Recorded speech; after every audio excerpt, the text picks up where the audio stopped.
Tired of ads interrupting your favorite show? Good news. Ad-free listening on Amazon Music is included with your Prime membership. Download the Amazon Music app or visit amazon.com/ad-free sports. That's amazon.com/ad-free-sports to catch up on the latest episodes without the ads. Enjoy thousands of Acast shows ad-free for Prime members. Some shows may have ads. On today's Smart 7, good news for post office victims, Rishi set for new Rwanda battle and much more. It's Thursday 11th of January, it's National Milk Day, and happy birthday, Jamelia. The Smart 7. It's news, but not the news.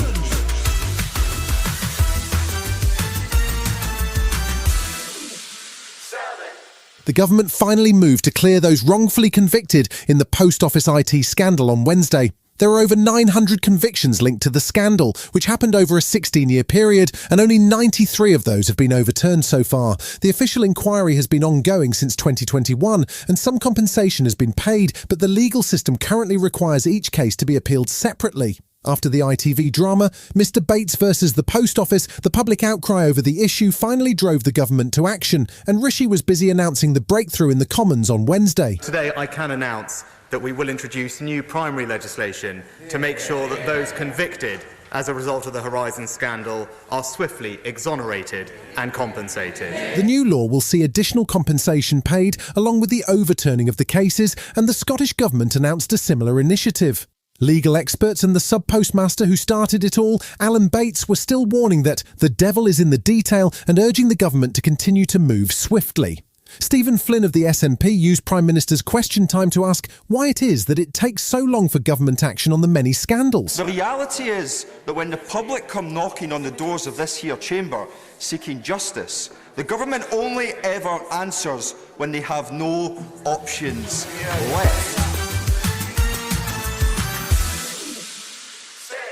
Next week, we'll see Rishi Sunak's government coming back to consider the Rwanda bill once again. It comes at a bad time for Rishi after reports at the weekend that he had expressed doubts about the policy when he was Chancellor. Labour leader Sir Keir Starmer described the PM as being held hostage by his own party at PMQs, and Rishi certainly faces another difficult week next week. A group of 30 backbench Tory MPs, including former Home Secretary Suella Braverman and former Immigration Minister Robert Jenrick, have already been at work, cooking up new amendments to the bill to make it tougher on migrants and limit the level of appeals permitted. Jenrick says the bill won't work in its current form. What I'm hopeful we can do is to win the argument that we all need to stop the boats. The stakes are extremely high for the country. If we don't do this, more people will drown in the Channel. And above all, small boats will continue for years, perhaps decades to come. And I, for one, am not willing to accept that. Fellow Tory MP Miriam Cates was warning that the stakes remain pretty high, given that the government has already spent £400 million on a scheme that hasn't as yet sent a single person to Rwanda. We are going to look pretty daft, and we will have failed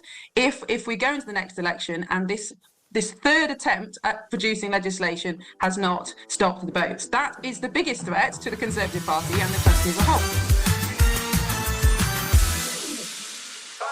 US Secretary of State Anthony Blinken continued his Middle East diplomatic tour on Wednesday, making an unscheduled stop in Bahrain, where the US Fifth Fleet is stationed. He's been making efforts to ensure that the Israeli war on Hamas doesn't lead to a wider regional conflict. The World Health Organization warned on Wednesday that it is facing insurmountable obstacles when it comes to delivering humanitarian aid to those in Gaza. Meanwhile, in the Red Sea, US and UK warships repelled a barrage of up to 20 rockets, drones and cruise missiles fired at shipping by Houthi forces. UK Defence Secretary Grant Shapps was warning that there will be retaliation, even as the UN Security Council passed a resolution to demand an end to the attacks. Secretary Blinken says the US is taking the matter very seriously. We put together Operation Prosperity Guardian to do everything we can to preserve freedom of navigation, freedom of shipping in the Red Sea. And in fact, the United States and the United Kingdom responded effectively to the attacks just yesterday. With no sign of any breakthrough in the US Congress, the prospect of more American military aid for Ukraine anytime soon seems unlikely. But with Russia continuing to launch attacks by air and on the ground, there's a growing sense of urgency from Ukrainian President Zelensky as he looks for further military assistance. He hit the road on Wednesday with a surprise visit to Lithuania before he heads to Estonia and Latvia. His visit generated almost £200 million worth of military aid, and Zelensky was keen to emphasise that Putin has to be stopped. Lithuania, Latvia, Estonia, Moldova may be next. And it is certain if we do not withstand. We have heard recently that they have started talking about Finland, they have started talking about the independence of Uzbekistan, and so on. He will not finish this until we collectively finish him. Still to come on today's Smart 7, Liverpool take a Carabao Cup lead and the Game of Thrones creators are back. Right after this.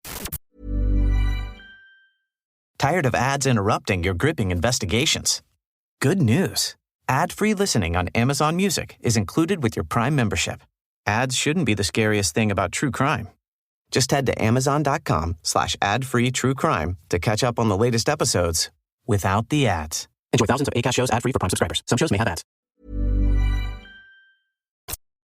Welcome back.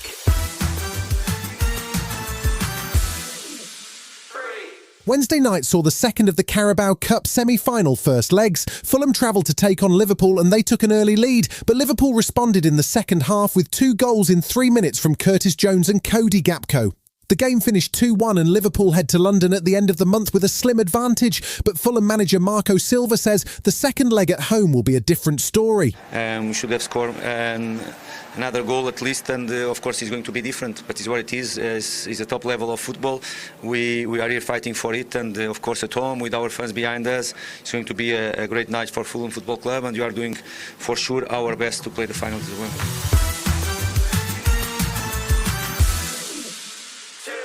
Paddington fans may get excited when they hear that the third part of a trilogy about an animated bear is on the way, but as this bear is voiced by Seth MacFarlane, I think they may be disappointed. He's about to launch a TV series based on the adventures of Ted, the foul-mouthed Boston cuddly toy who's already featured in 2 movies.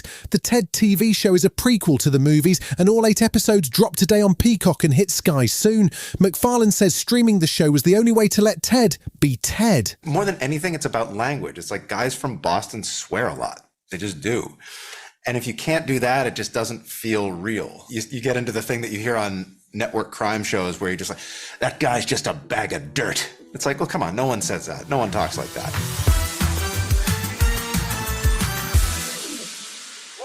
It's been nearly 5 years since Game of Thrones ended. Are you ready to forgive creators David Benioff and D.B. Weiss yet? They hope so.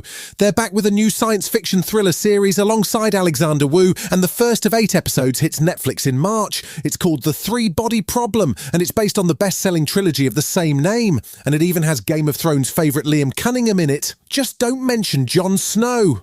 Someone or something is targeting scientists.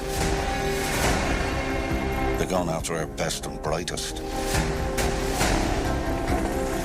There's someone behind everything. You just have to dig. Whatever it is watching and listening. You've been listening to the Smart 7. We'll be back tomorrow at 7 a.m. Hit that follow button and have a great day. Give us 7 minutes and we'll give you the world. Tired of ads interrupting your gripping investigations? Good news. Ad-free listening on Amazon Music is included with your Prime membership. Ads shouldn't be the scariest thing about true crime. Just head to amazon.com/ad-free true crime to catch up on the latest episodes without the ads. Enjoy thousands of Acast shows ad-free for Prime subscribers. Some shows may have ads.